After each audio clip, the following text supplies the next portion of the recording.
Nashik police आयुक्तालय हद्दीतील वाढत्या मोटरसायकल चोरीच्या घटनांना आळा घालण्यासाठी विशेष मोहीम राबविण्यात येत होती।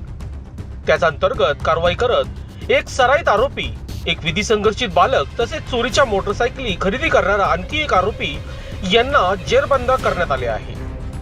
आरोपीकडून एकूण 5,40,000 रुपये किमतीच्या 8 मोटरसायकली जप्त करण्यात आल्या आहे।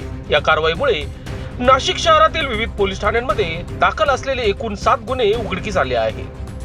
यामध्ये गंगापूर पोलीस ठाणे येथील 5 गुन्हे, सरकारवाडा पोलीस ठाणे हद्दीतील 1 गुन्हा, सिन्नर पोलीस स्टेशन येथील 1 गुन्हा असे 7 गुन्हे उघडकीस आले आहे।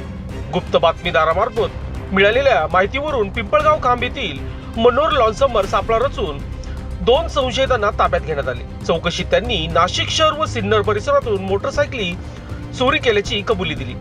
चोरीच्या गाड्या ओळखीच्या व्यक्तीमार्फत विक्रीसाठी देत असल्याचे निष्पन्न झाले।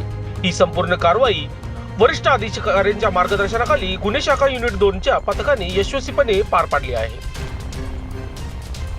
लोकशाही न्यूजसाठी बंटी आढाव, नाशिक।